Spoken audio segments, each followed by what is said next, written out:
आज के इस विस्तृत चर्चा में हम एक बहुत ही दिलचस्प सफर पर निकलने वाले हैं।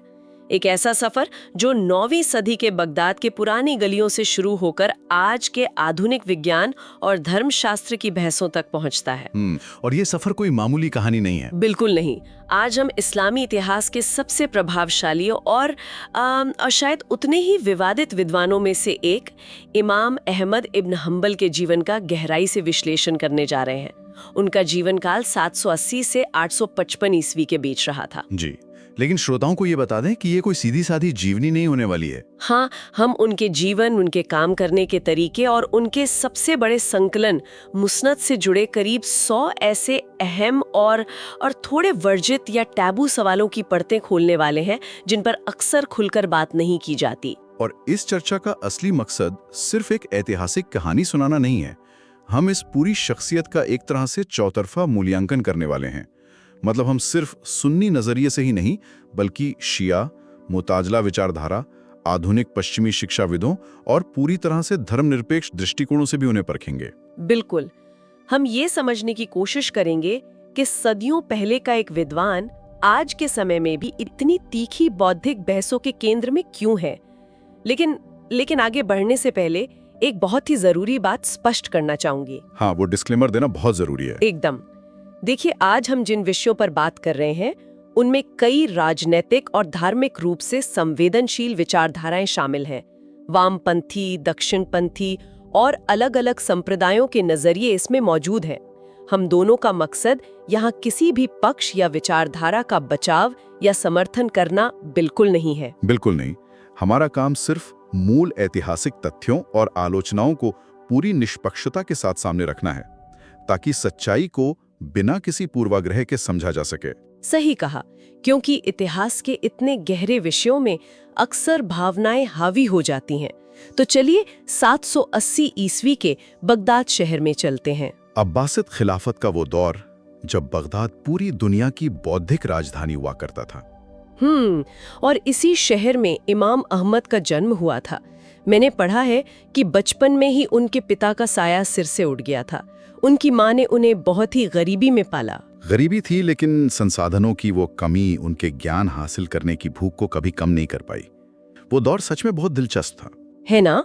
एक तरफ बगदाद में ग्रीक दर्शन शास्त्र का अनुवाद हो रहा था और दूसरी तरफ धर्मशास्त्र को लेकर नई नई बहसें जन्म ले रही थीं।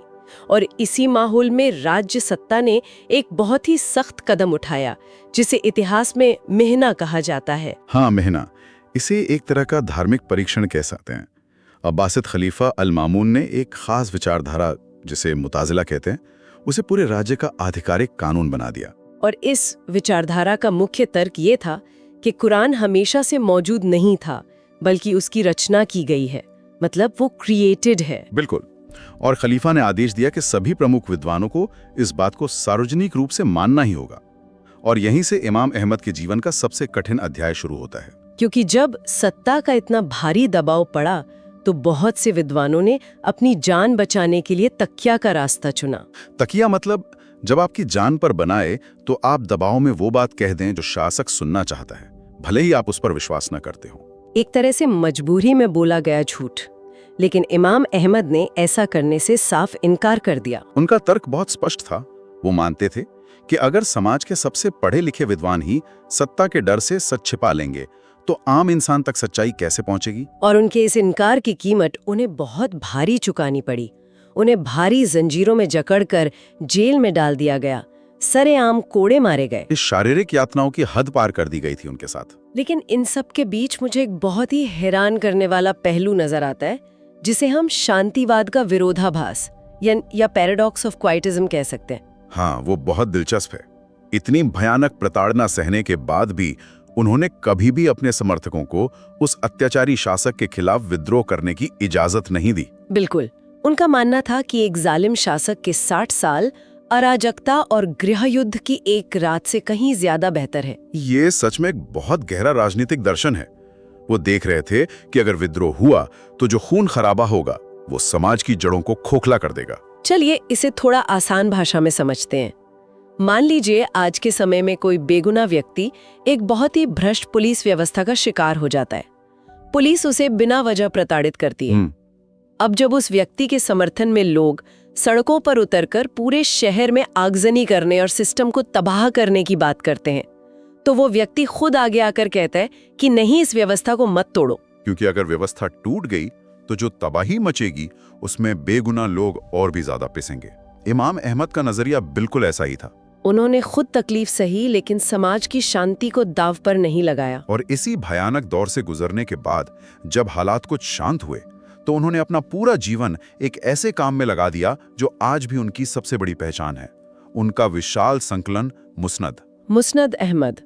ये कोई आम किताब नहीं है, इसमें लगभग 27,000 से 30,000 हदीसों का संग्रह है। और इस किताब की बनावट ही इसे इतना खास और कई बार थोड़ा जटिल भी बनाती है। हाँ, क्योंकि आमतौर पर हम देखते हैं कि कानून की किताबें विषयों के आधार पर बटी होती हैं। प्रार्थना के नियम एक जगह, व्यापार के नियम दूसरी जगह, लेकिन मुस्नद को ऐसे नहीं रखा गया था। नहीं, इसे विषयों के बजाय पैगंबर के साथियों यानी सहाबियों के आधार पर व्यवस्थित किया गया था। जिसका मतलब है कि अगर आपको किसी खास कानूनी मसले का जवाब खोजना है तो ये किताब एक बहुत बड़ी चुनौती बन जाती है। इसमें कोई विषयवार इंडेक्स नहीं था, ये बस एक विशाल कच्चा डेटाबेस था। बिल्कुल, एक रॉ डेटाबेस। और इसी कच्चे डेटाबेस के निर्माण के तरीके से हदीस विज्ञान की सबसे बड़ी बहस जुड़ी हुई है, कमजोर हदीस और मानवीय तर्क के बीच का टकराव। ये बहुत अहम मुद्दा है। इमाम अहमद का नियम था कि वे किसी भी मसले को सुलझाने के लिए इंसानी तर्क यानी क्यास की जगह एक कमजोर हदीस को प्राथमिकता देते थे। जी, लेकिन एक मिनट रुकिए, मैं थोड़ा गहराई में जाना चाहूंगी यहाँ। ये बात सुनने में बहुत अजीब लगती है। कोई इतना बड़ा विद्वान एक मजबूत इंसानी तर्क को ठुकराकर एक कमजोर सबूत को क्यों चुनेगा? आधुनिक दिमाग इसी तरह सोचता है। ये तो ऐसा हुआ ना कि आप अदालत में एक वैज्ञानिक फोरेंसिक रिपोर्ट को दरकिनार कर दें और एक ऐसे गवाह की बात मान लें जो थोड़ा अनिश्चित है। ये सवाल बहुत वाजिब है, लेकिन उस दौर के विद्वान इसका बहुत ठोस आधार पेश करते हैं। असल में उस समय कमजोर शब्द का वो मतलब नहीं था जो आज हम निकालते हैं। अच्छा। हाँ, उस दौर में कमजोर का मतलब फर्जी या मनगढ़ंत नहीं होता था। हदीस विज्ञान उस समय अपने शुरुआती चरण में था। उनके लिए कमजोर का अर्थ अक्सर वो होता था जिसे बाद के दौर में सिर्फ मामूली खामियों वाला माना गया। मतलब वो पूरी तरह से झूठा नहीं था? बिल्कुल नहीं। इमाम अहमद का दर्शन ये था कि ईश्वरीय रहस्योद्घाटन की एक धुंधली सी किरण भी इंसान की रोज बदलती हुई सोच से ज्यादा सुरक्षित है। इंसान का लॉजिक बदल सकता है, मूल ऐतिहासिक स्रोत नहीं। समझ रही हूँ। और एक बात ये भी है कि ये पूरी की पूरी किताब इमाम अहमद ने खुद पूरी नहीं की थी। इससे उनके बेटे अब्दुल्ला और बाद के कुछ छात्रों ने संकलित किया था। हाँ, इसमें लेखक तो की कई परतें जुड़ गईं। तो इसे एक रॉ आर्काइव के रूप में देखा जाना चाहिए। बुखारी की तरह ये सिर्फ सही हदीसों का छंटा हुआ संग्रह नहीं था। बिल्कुल। और पश्चिमी शिक्षाविद इसी बात पर जोर देते हैं कि ये इतिहास को बचाने की एक बेतहाशा कोशिश थी। लेकिन जब आप इतना सारा कच्चा डेटा बिना फिल्टर के जमा करते हैं तो उसमें कुछ ऐसी बातें भी आ जाती हैं जो आगे चलकर बड़ी बहस का कारण बन जाती हैं। और यहीं से ये चर्चा अपने सबसे विवादित मोड़ पर पहुंचती है, अलौकिक और वैज्ञानिक विषयों पर। हाँ, इसी रॉ आर्काइव में कुछ ऐसे वर्जित विषय हैं जिन पर आज के नास्तिक और धर्मनिरपेक्ष आलोचक सबसे ज्यादा सवाल उठाते हैं, जैसे मक्खी वाली हदीस, जिसमें कहा गया है कि मक्खी के एक पंख में बीमारी होती है और दूसरे में उसका इलाज। जी, इसके अलावा 90 फुट लंबे आदम का वर्णन और ऊंट का मूत्र पीने के चिकित्सीय संदर्भ। आलोचकों का सीधा तर्क होता है कि ये बातें वैज्ञानिक रूप से असंभव है और लोक कथाएं हैं। पहली नजर में ये बातें आधुनिक विज्ञान के गले नहीं उतरती, लेकिन दिलचस्प बात यह है कि आधुनिक शोधकर्ताओं ने इन विषयों पर कुछ नए वैज्ञानिक बचाव भी पेश किए हैं। हाँ, मैंने भी इस बारे में पढ़ा है और ये विज्ञान के नजरिए से बहुत हैरान करने वाला है।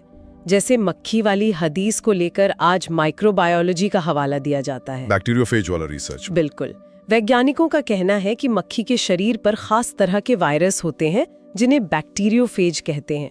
ये वो वायरस होते हैं जो खतरनाक बैक्टीरिया को खा जाते हैं। तो जब मक्खी को पानी में पूरी तरह डुबोया जाता है तो वो बैक्टीरियोफेज पानी में मिल जाते हैं और बीमारी फैलाने वाले बैक्टीरिया को खत्म कर सकते हैं। और अगर ऊंट के मूत्र वाले संदर्भ की बात करें तो आज कैंसर और वायरल रिसर्च में ऊंट के शरीर में पाई जाने वाली नैनो बॉडीज पर बहुत काम हो रहा है। हाँ, नैनो बॉडीज आम एंटीबॉडीज से आकार में बहुत छोटी होती हैं और वो शरीर की कोशिकाओं में गहराई तक जाकर असर कर सकती हैं। आधुनिक विज्ञान की ये पहलू ऐतिहासिक ग्रंथों को देखने का एक नया नजरिया देते हैं। और वो 90 फुट के आदम वाले वर्णन का क्या, उसे कैसे समझाया गया? इसके लिए दो अलग अलग तर्क दिए जाते हैं। पहला तर्क ये है कि वो वर्णन दरअसल पृथ्वी का नहीं बल्कि स्वर्ग का है, जहां भौतिक विज्ञान के नियम हमारी दुनिया से बिल्कुल अलग होते हैं। पैराडाइज की वास्तविकता। हाँ, और दूसरा स्पष्टीकरण कुछ वैज्ञानिकों की तरफ से आता है जो जेनेटिक एंट्रोपी के सिद्धांत की बात करते हैं। उनका मानना है कि समय के साथ इंसान के डीएनए में गिरावट आई है और शुरुआत में इंसान शारीरिक रूप से आज के मुकाबले कहीं ज्यादा विशाल था। विज्ञान और आध्यात्म का ये तालमेल सच में सोचने पर मजबूर करता है। लेकिन धर्मशास्त्र के स्तर पर एक और बहुत नाजुक सवाल है, ईश्वर का मानवीकरण, एंथ्रोपोमॉर्फिज्म। हाँ, उन पर यह आरोप लगता रहा है कि वे ईश्वर के हाथ, पैर या चेहरे की बातों को बिल्कुल शाब्दिक रूप में मानते थे। तो क्या वे सच में ये मानते थे कि ईश्वर इंसानों जैसा दिखता है? ये एक बहुत ही बारीक दार्शनिक बिंदु है। इमाम अहमद ने इसके लिए एक खास सिद्धांत दिया जिसे बिला कैफ कहा जाता है। बिला कैफ मतलब बिना ये पूछे कि कैसे? बिल्कुल। उनका कहना था कि अगर ग्रंथों में लिखा है कि ईश्वर का हाथ है तो वे उसे मानेंगे, लेकिन वे कभी ये सवाल नहीं करेंगे कि वो हाथ कैसा है। उन्होंने ग्रंथों को शाब्दिक रूप में स्वीकार किया, लेकिन ईश्वर की तुलना इंसानों से करने से साफ इनकार किया, यानी तशबीह से इनकार किया। हाँ, उनका मानना था कि ईश्वर की विशेषताएं हैं लेकिन वे किसी भी इंसान जैसी बिल्कुल नहीं है। ये तो हुई उनके अपने विचारों की बात, लेकिन अब अगर हम इस पूरे ऐतिहासिक सफर को अलग अलग चश्मों से देखें तो आलोचकों की एक लंबी सूची है। शिया विद्वानों का उनके बारे में क्या नजरिया है? शिया आलोचना मुख्य रूप से दो ऐतिहासिक बातों पर केंद्रित है। पहला, उनका आरोप है कि इमाम अहमद ने उन लोगों से भी हदीसें स्वीकार की जो पैगंबर के परिवार के विरोधी माने जाते थे, अहल अल-बैत के विरोधी। जी। शिया नजरिए से ये ऐतिहासिक आलोचना को दबाने वाला और पक्षपातपूर्ण कदम था। और दूसरा विरोध इस बात पर है कि इमाम अहमद ने सभी पैगंबर के साथियों को आलोचना से परे माना, जिसे आदाला कहते हैं। और अगर हम मुताजिला विचारकों की बात करें, वही लोग जिन्होंने उन्हें जेल में डाला था, तो उनकी आलोचना भी काफी तीखी रही होगी। बिल्कुल। उनका मानना था कि इमाम अहमद का कलाम या दार्शनिक तर्क का पूर्ण बहिष्कार करना बौद्धिक रूप से प्रतिगामी था, एंटी इंटेलेक्चुअल। हाँ, मुताजिला का आधार ही दर्शन और तर्क पर था। उनका तर्क था कि अगर आप धर्म में से दर्शन को पूरी तरह निकाल देंगे तो वो सिर्फ अंधे विश्वास में बदल जाएगा। और आज के आधुनिक शिक्षाविद इस पूरे मामले को कैसे देखते हैं, जैसे इग्नास गोल्डज़ीहर या जोनाथन ब्राउन? पश्चिमी और आधुनिक विद्वान इसे एक अलग विश्लेषणात्मक नजरिए से देखते हैं। वे मानते हैं कि मुस्नद शुरुआती दौर का अनफिल्टर्ड बेटा है, एक रॉ आर्काइव। बिल्कुल। जोनाथन ब्राउन जैसे विद्वान स्पष्ट रूप से मानते हैं कि इमाम अहमद का काम एक विशाल अभिलेखागार बनाने का था, छटनी करने का नहीं। यह उस दौर की झलक है जब हदीस विज्ञान पूरी तरह से परिष्कृत नहीं हुआ था। यही बात उन्हें बाकी विद्वानों से अलग करती है। और अगर हम देखें कि सुन्नी विद्वान जैसे इब्न तैमिया इमाम अहमद को किस रूप में देखते हैं, तो वे उन्हें एक फायरवॉल की तरह मानते हैं। फायरवॉल बहुत सही शब्द है। एक ऐसी दीवार जिसने 9वीं सदी के दार्शनिक और राजनीतिक प्रभावों से मूल ग्रंथों को बचाए रखा। अगर हम उनके पूरे काम का सार निकालें तो इमाम अहमद सिर्फ एक कठोर विद्वान नहीं थे, बल्कि वो रेवलेशन के अनुभवी थे, एम्पिरिसिस्ट ऑफ रेवलेशन। हाँ, उन्होंने इंसानी तर्क के बदलते स्वरूप पर भरोसा करने के बजाय ऐतिहासिक डेटा और पैगंबर की बातों को जस का तस संरक्षित करने का चुनाव किया। इस पूरी चर्चा के बाद ये समझना बहुत जरूरी है कि 9वीं सदी की ये बहसें आज हमारे लिए क्यों मायने रखती हैं। ये आज इसलिए सबसे ज्यादा मायने रखता है क्योंकि हम आज इंफॉर्मेशन ओवरलोड के युग में जी रहे हैं। हमारे चारों तरफ डेटा का अंबार है। बिल्कुल। और आज की भी सबसे बड़ी बहस यही है कि क्या हमें मूल डेटा पर भरोसा करना चाहिए या फिर इंसानी तर्क द्वारा फिल्टर की गई जानकारी पर। और इसी से जुड़ा एक बहुत ही गहरा सवाल खड़ा होता है जिस पर सुनने वालों को खुद विचार करना चाहिए। वो क्या? 9वीं सदी में मुस्नद को एक रॉ आर्काइव के रूप में छोड़ दिया गया था ताकि भविष्य के विद्वान खुद सच को परख सकें। आज के इंटरनेट युग में भी हमारे पास रॉ डेटा का अंबार है, तो क्या जानकारी को बिना फिल्टर किए संरक्षित करना सच्चाई को बचाने का सबसे अच्छा तरीका है? ये एक बहुत बड़ा सवाल है। या फिर ये दृष्टिकोण आज के युग में हर इंसान को अपना खुद का विद्वान बनने पर मजबूर कर देता है, जहां सच और झूठ का फर्क करना और भी मुश्किल हो गया है? ये बहस सदियों पहले शुरू हुई थी और आज भी उतनी ही प्रासंगिक है। डेटा का उपलब्ध होना एक बात है, लेकिन उसका सही विश्लेषण करने की क्षमता होना बिल्कुल अलग बात।